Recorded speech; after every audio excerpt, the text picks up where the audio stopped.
Gospod Bohorč, najprej seveda hvala za sodelovanje v akciji, ki ima zelo veliko tudi dobrodelno noto. Kaj vam recimo to sodelovanje, tudi imam to tisto eno vprašanje, ki ga vedno takole postavim. Kaj vam to sodelovanje v takšnem projektu, akciji pomeni? Vemo, da so zdaj časi, ko so tudi starejši nekako v slabšem položaju, pravzaprav enako kot gostinska stroka in gostinci. Hvala za povabilo v to akcijo, ki ste nas povabili in smo se tudi odzvali. Kaj nam pomeni? Seveda mi smo vedno stremimo k temu, da tudi pomagamo ljudem ali pa raznim društvom ali pa raznim, ko kaj prirejajo, ko kaj sodelujejo v kakšnih tudi nagradnih igrah. Tako da mi se vedno odzovemo teti noti, da pomagamo, koliko se pač da. Pomagali boste v naslednjem mesecu gospe Dušanki Tavčar. Tokrat izjemoma, ker gospa tudi živi zelo blizu, bomo naredili tako, da se bosta tudi srečala. Ampak kljub temu, kaj ob tej priložnosti sporočate? Ob tej priložnosti sporočam, smo veseli, da lahko, tako sem že prej rekel, pomagamo.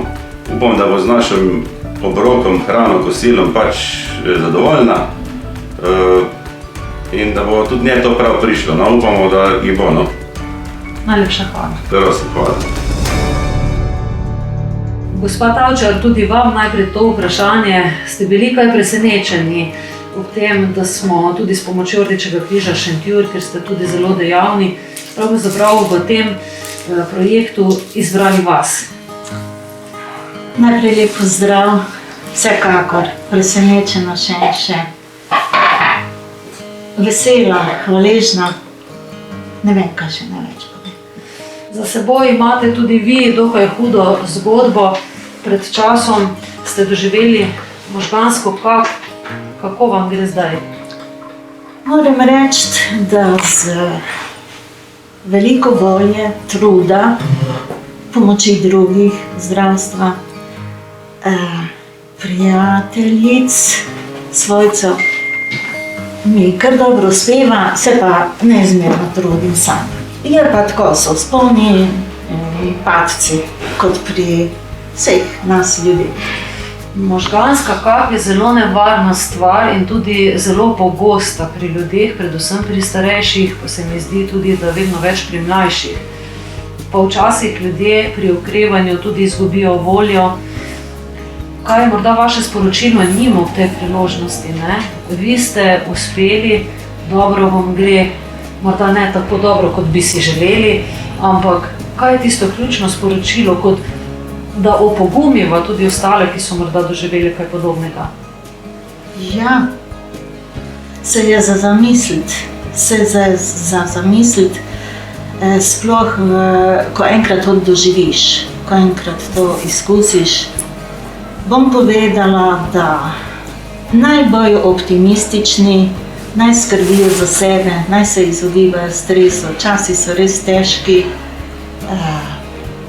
Jaz bi rekla, s pogumom naprej, pa naj se skušajo zaposliti z bilo kakšnimi dejavnostmi, da pozabijo na tudi težke stvari, stresne stvari. Tako sem se jaz tudi udeležila vsega, kar mi pride v bistvu na pot, oziroma kar tudi zmorem. Tako da, ja. So pa tudi časi, prej ko sva se pogovarjali, pred snemanjem ste mi dejali, da je epidemija res spremenila vse. Rekli ste, da živite tudi sami. Vam je težko v tem času? Pogrešate kaj? O tem pa ne bi govorila. Mislim, da smo čisto vsi na tem, da si izkušamo, kako preživljamo zdaj to dobro leto dni. Da so prišle depresije, da so težji časi, da ni stikov z ljudmi, kar tudi mnogo kjer ga pahne v depresijo, da ne še kaj hujšega. Zelo pogrešam stike z svojci, kar grem v trgovino, mogoče malo na sprehod. Tudi dejavnosti, ki sem se jih prej udeleževala. Tudi to, da sem izgubila mamo, je neizmerna izguba, pogrešam jo. Težko je. Včasih je zdravje boljše, drugič je slabše, ampak gremo naprej. tako kot ste prej dejali, potrebna je predvsem volja. Tako. In to voljo, kar smo zelo tudi veseli, ker srečujemo takšne gospe v tem našem projektu, da tudi vi ste dodali velik delež v vso lokalno skupnost kot prostovoljka Rdečega križa in kolikor sem vas prej razumela, še vedno kljub tem težkim časom pomagate ljudem na terenu. Kaj vam pomeni to prostovoljstvo?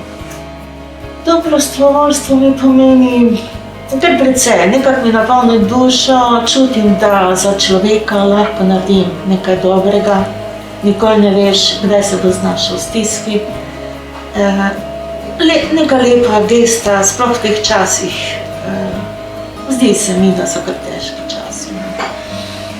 Vi ste zdaj edina v tem projektu, ker smo naredili tako, da se boste pravzaprav z gospodom Bohorčem tudi v živo srečala. Prej ste nekako slišali, kaj vam sporoča, morda končava z nekaj vašimi besedami, ki bodo namenjeni gospodu Bohorču, pa morda še vsem gostincem ostalim, ki se bodo ali so se že odločili pa tudi vključiti v takšen dobrodelni projekt. Ja, najprej prisrčna hvala.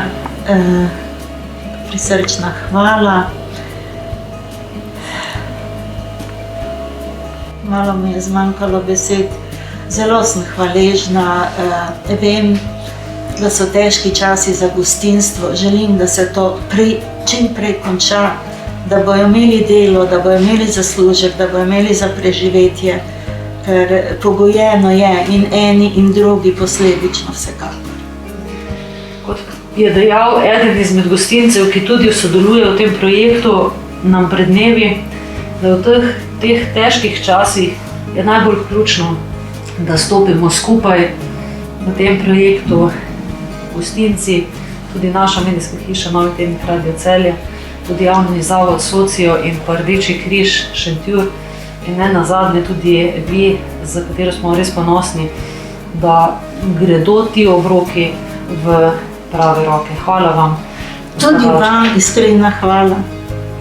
Evo, gospod Tavčar, izročam vam prvi današnji obrok v tej akciji Radia Celje Novega tednika. Jaz se vam najlepše zahvaljujem, gospod Bohorč, da sodelujete v tej akciji. Istočasno bi se pa zahvalila tudi Novemu tedniku, da ste pripravili tako presenečenje v tem mesecu, marcu, dan žena in mam. Tako da iskrena hvala, Novi tednik in gostišče Bohorč. Hvala lepa. Dober tek vam želim. Hvala lepa, pa lep dan, srečno, Hvala. pa veliko uspehov naprej in lepših, boljših časov Hvala za lepa. nas vse. Tako. Hvala, srečno.